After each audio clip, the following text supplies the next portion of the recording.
श्री स्वामी समर्थ मराठी जगत या यूट्यूब चॅनलमध्ये आपले खूप खूप स्वागत आहे।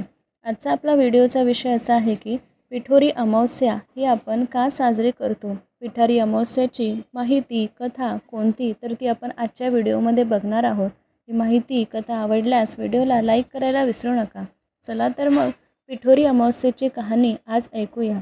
आटपाट नगर होतं, तिथे एक गरीब ब्राह्मण राहत होता।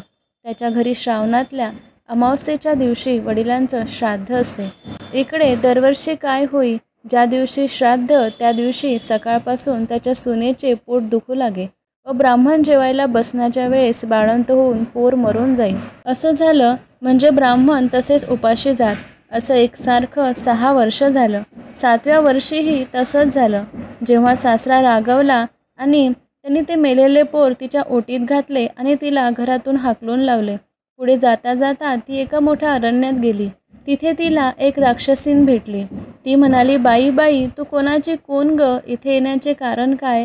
आलीस तशी लवकर जा, नाहीतर माझा नवरा राक्षस येईल आणि तुला मारून खाऊन टाकील। तेव्हा ब्राह्मणाची सून म्हणाली, तेवढ्या करताच तर मी इथे आले आहे। तेव्हा राक्षसीन म्हणाली, बाई बाई बाई, तू इतकी जीवावर उदार का? तशी ब्राह्मणाची सून आपली हकीकत सांगू लागली। ती म्हणाली, मी एका ब्राह्मणाची सून आहे। दरवर्षी मी श्रावणी अमावस्येच्या दिवशी बाळंतीण होते आणि माझे मूल मरून जाते। त्याच दिवशी आमच्या घरी माझ्या आजो सासऱ्यांचे श्राद्ध असते। माझं असं झालं म्हणजे श्राद्धास आणि माझे जेव्हा मूल मरेल तेव्हा श्राद्धास आलेले ब्राह्मण उपाशी जात। अशी 6 बाळंत पण माझी झाली। 7व्या खेपेला सुद्धा असंच झालं। तेव्हा मामांजीला माझा राग आला आणि ते म्हणाले की तुझ्या बाळंतपणामुळे 7 वर्ष माझे वडील उपाशी राहिले, म्हणून तू घरातून चालती हो। असं म्हणून ते मेलेलं मूल माझ्या ओटीत घातलं आणि मला घरातून घालवून दिलं। नंतर मी इथे आले। आता जगून तरी काय करायचे असे म्हणून ती रडू लागली।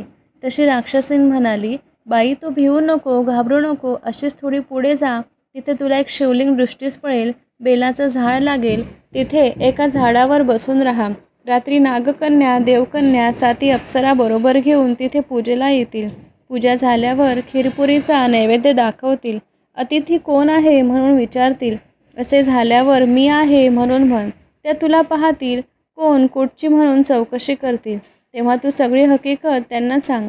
ब्राह्मणाच्या सुनेने बरं म्हटलं, तेथून उठली, पुढं गेली। तो एक बेलाचे झाड पाहिले, तिथेच उभी राहिली, इकडे तिकडे पाहू लागली। तो जवळच एक शिवलिंग दृष्टीस पडले, तशी ती शेजारच्या झाडावर बसून राहिली। इतक्यात रात्र झाली। तशी नागकन्या, देवकन्या, 7 अप्सरा हे दर्शनासाठी आला। त्यांनी शिवलिंगाची पूजा केली, नैवेद्य दाखवला, अतिथी कोण आहे म्हणून विचारलं। त्याचबरोबर ती म्हणाली, मी आहे म्हणून खाली उतरली। तेव्हा सगळ्यांनी मागे पाहिले। त्यांना आश्चर्य वाटलं। तिची कोण कुठली म्हणून चौकशी केली। तिने सर्व हकीकत सांगितली। नागकन्या, देवकन्यांनी तिच्या मुलांची चौकशी केली, तेव्हा अप्सरांनी ती दाखवली। पुढे त्यांनी तिच्या 7 मुलांना जिवंत केलं आणि तिच्या हवाली केलं। पुढे तिला हे व्रत सांगितलं। 64 योगिनींची पूजा करायला सांगितली। मृत्युलोकी हे व्रत प्रकट करायला सांगितलं। तशी तिने विचारलं, याने काय होतं? अप्सराने सांगितलं, हे व्रत केलं म्हणजे मुलं बाळं दगावत नाहीत, सुखा समाधानात राहतात। पुढे ती त्यांना नमस्कार करून निघाली। ती आपल्या गावात आली। लोकांनी हिला पाहिलं। ब्राह्मणाला जाऊन सांगितलं, भटजी भटजी, तुमची सून घरी येते आहे। त्याला ते खोटं वाटलं। अर्धघटकेनं पाहू लागला। तो मुलं बाळं दृष्टीस पडू लागली। पाठीमागून सुनेला पाहिलं। तसा उठला, घरात गेला, मुठभर तांदूळ, तांब्याभर पाणी आणलं। तांदूळ सुनेवरून मुलावरून वळून टाकून दिले। हातपाय धुवून घरात आला। सर्व हकीकत सुनेला विचारली। तिने ती सारी हकीकत सांगितली। पुढे सर्वांना आनंद झाला। मुलाबाळांसहित सुखाने ती नांदू लागली। अशी ही पिठोरी अमावस्येची कहाणी आहे। म्हणून जो कोणीही पिठोरी अमावस्येच्या दिवशी 64 योगिनींची पूजा करतो तो सुखी समृद्धीने राहतो। त्याच्या मुलाबाळांना दीर्घायुष्य मिळतं। त्याचप्रमाणे पतीला सुद्धा दीर्घायुष्य लाभतं। म्हणून पिठोरी अमावस्येच्या दिवशी हे व्रत करायला विसरू नका। आणि ही कहाणी आवडल्यास नक्की लाईक करा। अशाच नवीन नवीन माहितीसाठी आपल्या चॅनलला भेट देत राहा। व्हिडिओ आवडल्यास नक्की लाईक करा। धन्यवाद।